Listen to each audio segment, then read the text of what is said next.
Back news Kurnool జిల్లాలో సంక్షేమ పథకాల పంపిణీ వినూత్న పద్ధతిలో సాగింది. నంద్యాల ఎమ్మెల్యే అయిన కుమార్తె ఆళ్లగడ్డ ఎమ్మెల్యే భూమా అఖిల ప్రియ సరికొత్త విధానంలో ఈ ప్రక్రియ చేపట్టారు. తమ నియోజకవర్గాలకు చెందిన రేషన్ పింఛన్ లబ్ధిదారులకు నంద్యాల మార్కెట్ యార్డులో సహపంక్తి భోజనాలు ఏర్పాటు చేశారు.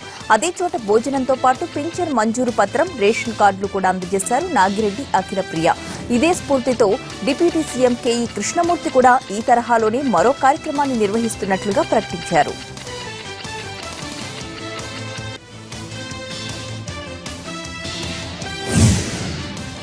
తీవ్ర అనారోగ్యంతో సికింద్రాబాద్ కిమ్స్ లో చేరిన దర్శకరత్న దాసరి నారాయణరావు క్రమంగా కోలుకుంటున్నారు. ఆయనకు వెంటిలేటర్ తొలగించిన వైద్యులు సాధారణ చికిత్స అందిస్తున్నారు. డయాలసిస్ అవసరం లేకుండా చికిత్సలు చేస్తున్నారు. ఆయన లేచి తిరుగుతున్నారని, ఎలాంటి ఆందోళన అవసరం లేదని అంటున్నారు డాక్టర్లు. వారం రోజుల్లో దాసరి నారాయణరావును డిశ్చార్జ్ చేస్తామని కిమ్స్ వైద్యులు చెప్పారు. AP deputy CM Nimmakayala Chinarajappa, Mudragada Padmanabham సహా పలువురు ప్రముఖులు ఆసుపత్రికి వెళ్లి దాసరిని పరామర్శించారు.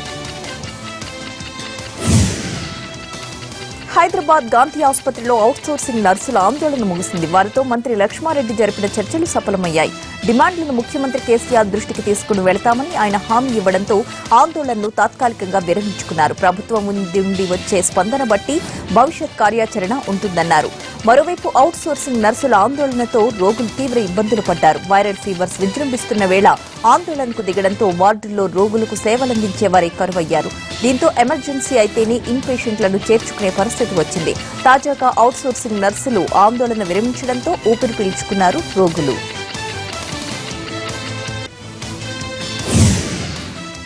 పాత బస్తీ రెయిన్ బజార్లో విషాదం నెలకొంది. ఇంటి ముందు ఆడుకుంటున్న 3 ఏళ్ల బాలుడు జాకీ అబ్బాస్ ప్రమాదవశాత్తు నాలాలో పడి చనిపోయాడు. అబ్బాస్ కనిపించకపోవడంతో అతని కోసం చుట్టుపక్కల ప్రాంతాల్లో గాలించారు కుటుంబ సభ్యులు.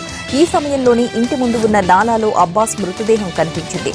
నాలాలపై మూతలు లేకపోవడంతోనే ఈ దారుణం జరిగిందని, దీనికి జీహెచ్ఎంసీ అధికారులు బాధ్యత వహించాలని డిమాండ్ చేశారు మృతుడి బంధువులు. 5 లక్షల ఎక్స్గ్రేషియాతో పాటు కుటుంబంలో ఒకరికి ఉద్యోగం కూడా ఇవ్వాలని కోరారు. 3 ఏళ్ల క్రితం బెంగళూరులోని ఓ ఏటీఎంలో మహిళపై కత్తితో దాడి చేసిన కిరాతకుడు ఎట్టకేలకు పోలీసులకు చిక్కాడు. నిందితుడు మధుకర్ రెడ్డిని ఆంధ్రప్రదేశ్ పోలీసులు అరెస్టు చేశారు. మధుకర్ రెడ్డిని అదుపులోకి తీసుకున్న చిత్తూరు పోలీసులు మీడియా ముందు హాజరుపరిచారు. ఓ హత్య కేసులో కడప జైలుకు వెళ్లిన మధుకర్ రెడ్డి అక్కడి నుంచి 3 ఏళ్ల క్రితం తప్పించుకున్నాక బెంగళూరులో నేరానికి పాల్పడ్డాడు. వారం క్రితం మదనపల్లి పోలీసులకు చిక్కాడు.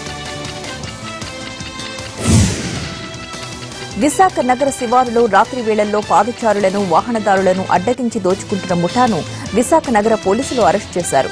విజయవాడ నుంచి విశాఖ వచ్చి పోలీసులమని చెప్పి దారి దోపిడీలకు పాల్పడుతున్నారు షేక్ జానీ బాషా, పంచకర్ల కళ్యాణ్ కుమార్. పలు ఫిర్యాదులు కూడా రావడంతో నిఘా పెట్టిన పోలీసులు నిందితులను అరెస్టు చేశారు. అయితే ఈ గ్యాంగ్ కు చెందిన సూత్రధారి పరారీలో ఉన్నాడు. అతని కోసం గాలిస్తున్నారు.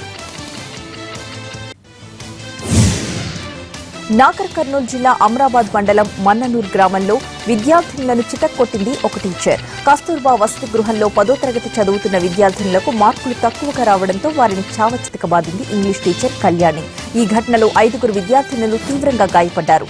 ఆసుపత్రిలో చికిత్స పొందుతున్న బాధిత విద్యార్థినుల్లో ఒకరి పరిస్థితి విషమంగా ఉంది.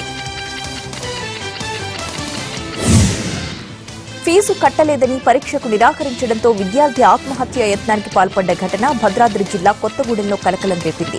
పాల్వంచ ఎంసీబీటీ ఐటీఐ కళాశాలలో అనిల్ ఫీజు కట్టలేదని పరీక్ష హాల్లోకి అనుమతించలేదు ఇన్విజిలేటర్స్. దీంతో కళాశాల ఆవరణలోనే ఆత్మహత్య యత్నానికి పాల్పడ్డాడు అనిల్.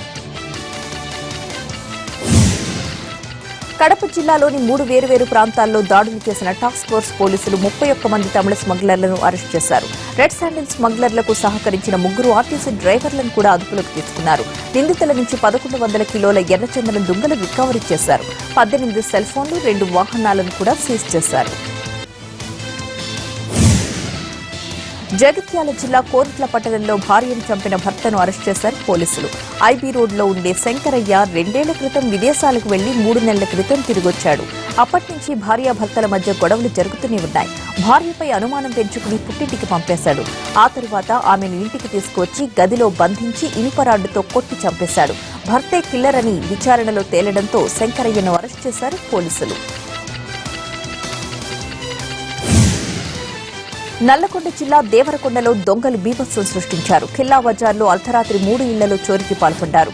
7 తులాల బంగారం, 1,75,000 నగదు, ఒక బైక్ ఎత్తుకెళ్లారు. ఓ ఇంట్లో అందరూ గాఢ నిద్రలో ఉండగా ఏకంగా బీరువానే ఎత్తుకెళ్లిపోయారు దొంగలు.